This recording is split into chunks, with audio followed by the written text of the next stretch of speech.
understanding how language frames our reality. I was having this conversation with my daughter who's graduating with a master's in linguistics.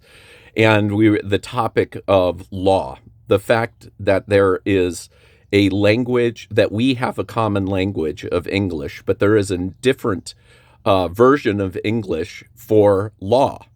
And so if you can see right away that they would use that language, but we don't understand it. So have you ever read the terms of service or read a contract and you're just like, what is that? What are we talking about?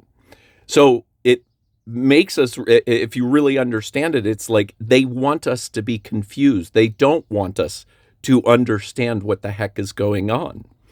And another example of this, which was a big part of my life, is alcohol.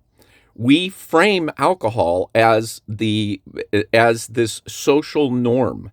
And so we don't use the term drug with alcohol. And I remember growing up and even having judgment against people who did drugs.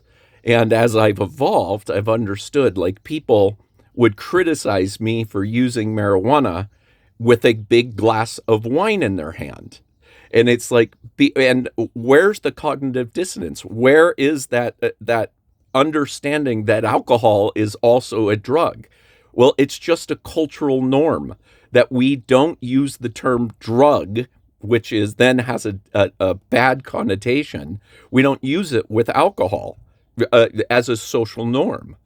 And just understanding how language actually frames our reality is a really good place to start to understand how we can build our own frame and our own understanding. So if you have like this negative connotation to drugs, it's like, maybe look at that.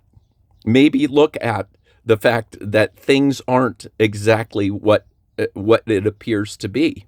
And there's lots of research now coming out about psilocybin, magic mushrooms, that it's very therapeutic, but it's been set off as we have this cultural idea that it is a drug. But what if it's a medicine that can actually help us?